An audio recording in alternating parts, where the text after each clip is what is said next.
जय हिंद। आज हम पढ़ने वाले कक्षा 12 भौतिक विज्ञान अध्याय 11 प्रत्यवर्ती धारा के जो न्यूमेरिकल्स चल रहा है। आज ये वीडियो नंबर 2 है दोस्तों। बहुत ही बेहतरीन न्यूमेरिकल्स पिछली वीडियो आपको करवा दिया गया है। आज एक और बेहतरीन प्रश्न आपके सामने लिखा हुआ है। क्या है?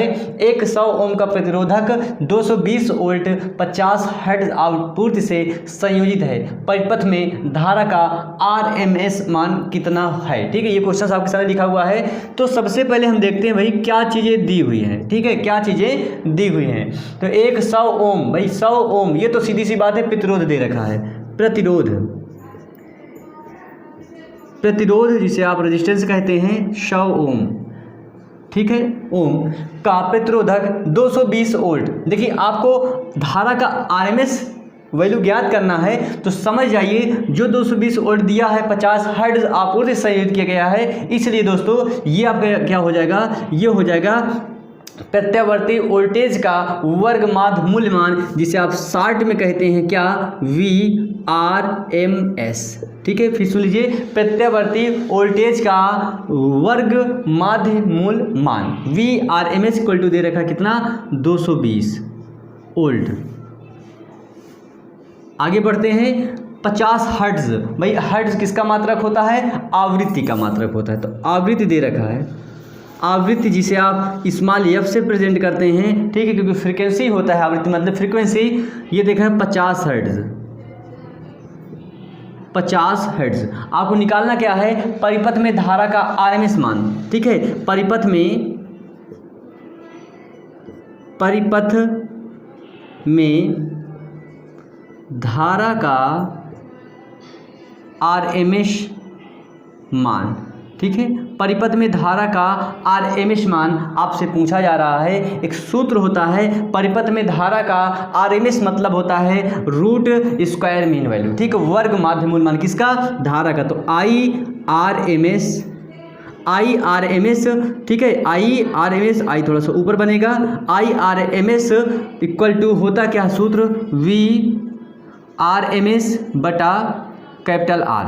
ठीक है, IRMS इक्वल टू होता है VRMS का मतलब होता है प्रत्यावर्ती वोल्टेज का वर्ग माध्य मूल्यमान। IRMS का मतलब होता है प्रत्यावर्ती धारा का वर्ग माध्य मूल्यमान। ये कैपिटल R क्या है? ये भाई प्रतिरोध होता है जिसको आप रेजिस्टेंस कहते हैं, वैल्यू रखते हैं। VRMS दे रखा है 220 बटा R कितना दे रखा है? 100। भाग दे दें, 0 से 0 कैंसिल, 10 का भाग 22 में तो 2 देना ही पड़ेगा। कैसे? ऐसे 10 दूना 20, 2 लगा दशमलव आया 0, 10 दूना 20 कट गया। 2.2 आप जानते हैं धारा का मात्रा क्या होता है? एम्पियर। ठीक है, क्वेश्चन बहुत बढ़िया है दोस्तों। नया एकदम नया प्रश्न है इस चैप्टर के लिए, और क्वेश्चन तो एक से बढ़ के एक आते ही रहते हैं दोस्तों। बस रेगुलर तैयारी करते रहिए, रेगुलर वीडियो आती रहती है, आप देखते रहिए, बड़ा आनंद आ जाएगा। न्यूमेरिकल से आपका पूरा डर ही खत्म हो जाएगा दोस्तों, क्योंकि हमारी पूरी कोशिश है कि फिजिक्स में जो 35 से 40 नंबर का न्यूमेरिकल आना है आप उसमें 30 प्लस पा सके दोस्तों। चलिए देखते हैं एक और प्रश्न। तो एक नेक्स्ट प्रश्न आपके सामने दिखाई दे रहा है। एक LCR परिपथ की जिसमें L इक्वल टू 2.0 है, H, C equal to 32 micro F तथा R इक्वल टू 10 ओम अनुनाद आवृत्ति ओमेगा R परिकलित कीजिए। बहुत ही बढ़िया प्रश्न है दोस्तों। एक LCR परिपथ की जिसमें L मीन्स होता है प्रेरकत्व। आपका जो चीज़ दिया हुआ है आप सबसे पहले लिख लीजिए। प्रेरकत्व को आप कैपिटल L से रिप्रेजेंट करते हैं। 2.0 H से होता है हेनरी, ये प्रेरकत्व का मात्रक होता है। फिर C क्या होता है? धारिता होता है, आप अच्छी तरह जानते हैं।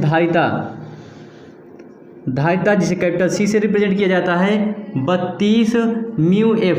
और आपको अच्छी तरह बताया गया है कि जो भी आपका धारिता दिया होता है वो फैरेड में बेस्ट माना गया है, इसलिए आपको माइक्रो फैरेड को तुरंत यहीं आपको फैरेड में बदलना पड़ेगा। 32 गुणे 10 की घाते ऋण 6 फैरेड हो जाएगा। क्या हो जाएगा? फैरेड। क्यों? क्योंकि एक माइक्रोफैरेड में 10 की घात ऋण 6 फैरेड होते हैं, इसलिए 32 माइक्रोफैरेड में 32 गुणे 10 की घात ऋण 6 फैरेड हो जाएगा। आगे दे रखा है R, ये तो प्रतिरोध दे रखा है, आप जानते हैं प्रतिरोध कैपिटल R, ये दे रखा है कितना? 10 ओम। और आपको निकालना क्या है? अनुनाद आवृत्ति ओमेगा R, अनुनाद आवृत्ति अनुनाद आवृत्ति ओमेगा आर आपको निकालना है, ठीक है। और आप सूत्र जानते हैं omega R equal to 1/√LC, ये आपने डेरिवेशन में पढ़ा होगा। Omega R equal to 1/√LC। अब देखते हैं 1/√L आपका क्या है, प्रेरकत्व। 2.0 पॉइंट के बाद जीरो की कुछ वैल्यू नहीं है तो आप इसके 2H भी कह सकते थे। 2 × C क्या है आपका, धारिता 32 × 10⁻6, ठीक है, 10⁻6। अब क्या हो जाएगा आपका, अब आपका हो जाएगा 1, इसका वर्गमूल निकालना ही आपकी मेन कला है। ओमेगा आर इक्वल टू 1/√, देखिए 2 गुणे 32 को आप लिख सकते हैं 2 दूनी 4 दूनी 8 दूनी 16 दूनी 32 गुणे, और 10⁻6 को आप लिख सकते हैं 10⁻3 गुणे 10⁻3, ठीक है। एकदम सही है जी, एकदम सही है। अब जोड़ा बना लीजिए, जोड़ा बनाते हैं फिर बाहर निकालते हैं। 1/, ये भी इसका भी एक बन जाएगा, तो 1/2 गुणे, एक इसमें से 2 गुणे, एक इसमें से 2 गुणे 10⁻3 गुणे 10⁻3 है, एक बाहर आ जाएगा, ठीक है। अब क्या हो जाएगा, 1/2 दूनी 4 दूनी 8 गुणे 10⁻3। अब क्या करेंगे, 1/8 गुणे 10⁻3 बटे में है, इसे हम ऊपर ले जाएंगे तो धन में हो जाएगा, ठीक है। अब 8 का भाग 1 में दे लेते हैं बाहर, 8 का भाग 1 में जाएगा नहीं, भाग लिखाया 0, लगा दशमलव आया 0, 8 1 कम 8, 10 से 8 गए 2, 1 0, 8 दूनी 16, 10 से 6 गए 4, 1 0, 8 45, 40, बहुत सही बहुत सही। 0.125 × 10⁻3 ओमेगा आर निकल कर आ गया 0.123 × 10⁻3, एक अंक बाद लगाएंगे दशमलव, तो 1.25 × 10⁻3 क्या हो जाएगा भाई, बाएं से दाएं गया है इसलिए -1 हो जाएगा, तो 1.25 × 10⁻3 से बन गया 2। ओमेगा आर आपका आ गया 1.25 × 10⁻2 से इनवर्स। बहुत सही, बहुत ज़बरदस्त क्वेश्चन दोस्तों था। एक बार क्वेश्चन ना समझ में आया हो बैक कर लीजिए वीडियो को, फिर देखिए जरूर समझ में आएगा। नया सवाल एकदम दोस्तों इंपॉर्टेंट सवाल, नया सवाल है।